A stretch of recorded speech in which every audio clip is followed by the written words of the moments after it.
दोस्तों आज आपको मैं प्रो कबड्डी लीग 2025 के पॉइंट्स टेबल में हुए बदलाव के बारे में बताने वाला हूँ। तो अब बात करते हैं पॉइंट्स टेबल के बारे में। पहले नंबर पे हमें जो टीम देखने को मिलती है वो है पुनेरी पल्टन, जो 2 मैच खेले हैं, 2 मैच जीते हैं, पॉइंट है 4, स्कोर डिफेंड है +22।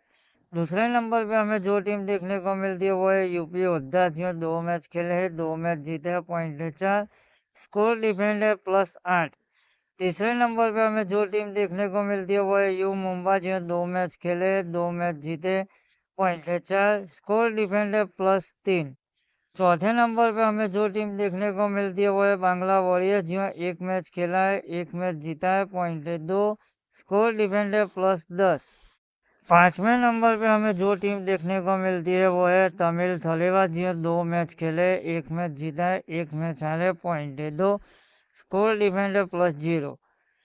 छठे नंबर पे हमें जो टीम देखने को मिलती है दबंग दिल्ली, जो अभी एक भी मैच नहीं खेला है, तो पॉइंट है 0। सातवें नंबर पे हमें जो टीम देखने को मिलती है वो जयपुर पिंक पैंथर, जो अभी एक भी मैच नहीं खेला है, तो पॉइंट है 0।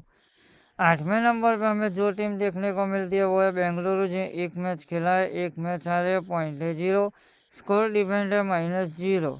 नौवें नंबर पे हमें जो टीम देखने को मिलती है वो है पटना पायरेट्स, जो 1 मैच खेला है, 1 मैच हारे, पॉइंट है 0, स्कोर डिफेंड है -3। 10वें नंबर पे हमें जो टीम देखने को मिलती है वो है तेलुगु टाइटन, जो 2 मैच खेले, 2 मैच हारे, पॉइंट है 0, स्कोर डिफेंड है -8। 11वें नंबर पे हमें जो टीम देखने को मिलती है वो है हरियाणा, जो 1 मैच खेला है, 1 मैच हारे, पॉइंट है 0, स्कोर डिफेंड है -10। 12वें नंबर पे हमें जो टीम देखने को मिलती है वो है गुजरात जायंट्स, जो 2 मैच खेले हैं, 2 मैच हारे, पॉइंट है 0, स्कोर डिफेंड है -22।